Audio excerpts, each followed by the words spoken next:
Hey YouTube, welcome back to the channel. So we're back in the car and we're reviewing Tesla's software version 11. It was an upgrade that was released about a month back, and I've had time to sit with it and really see the pros and the cons for myself. And as most people have been saying, for the most part, it's not a great upgrade if I'm going to be honest. It feels like going one step forward for the sake of going two steps back, so I just wanted to give my thoughts. One of the reasons why I like Tesla as a brand is their commitment to improving things. Now, they don't always get it right, but it's nice to have your car improve even months to years after release.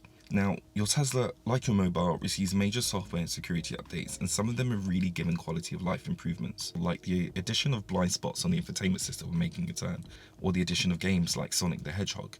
And there are some that are gimmicky, even if fun, like the Christmas lights update. And Tesla aren't the only manufacturers to provide over-the-air software improvements to vehicles, but they've really pushed the envelope in terms of what consumers should expect when purchasing one.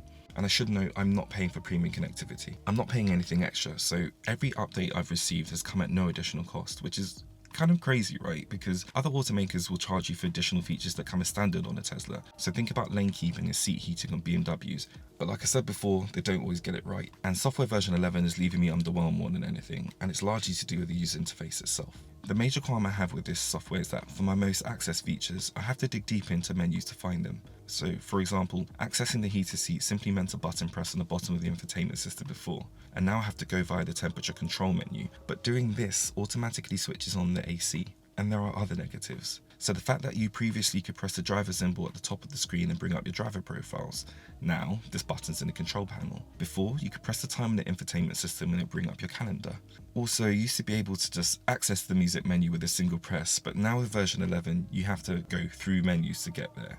The good news is you can set certain apps at the bottom of the infotainment section of the screen, so it is customizable somewhat, but not all of my apps are available. So for example, I regularly use Netflix, but the closest I can get to placing it on the bottom bar is by choosing the theatre, and that's still one step away. Now don't get me wrong, where a feature or a step is totally redundant, I'm happy to see it go, but I find that after having version 11 for almost a month now, I'm having to dig through the menu to do what I'd ordinarily do in 1 or 2 steps. Now it's taking 2 to 3 to 4 steps, and it's really annoying because as you're driving, you cannot take your eyes off the road, right? So it puzzles me as to why Tesla would make these changes. Now, in response to feedback about version 11 changes, Elon Musk put out a tweet saying something like, "All input is error."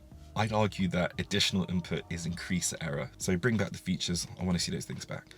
Like I said before, the thing about Tesla is actually quite innovative, and a lot of the features have come about as a result of the fact that they've listened to consumer feedback. There's even this simple mode called Joe mode that reduces the chimes in the vehicle, and I think a guy called Joe just tweeted Elon to say, by the way, could we have this feature? And they made it, and it really brings about quality of life improvement. So I'm hoping that they scale back some of the changes on version 11 and bring back some of what was good about version 10. If I'm going to be honest, a lot of Tesla drivers have been spoiled to date with all these features. We pay nothing additionally, but at the same time, it's quite nice to acknowledge where you haven't gone quite right and just make fixes along the way. And that's it, I just wanted to give my thoughts on software version 11. If you like this video, please give it a thumbs up. That thumbs up also allows other people to find this video. And if you want to keep up to date with everything that we produce on this channel, please press subscribe. In the meantime, have a good one, and I'll see you in the next video. Take care.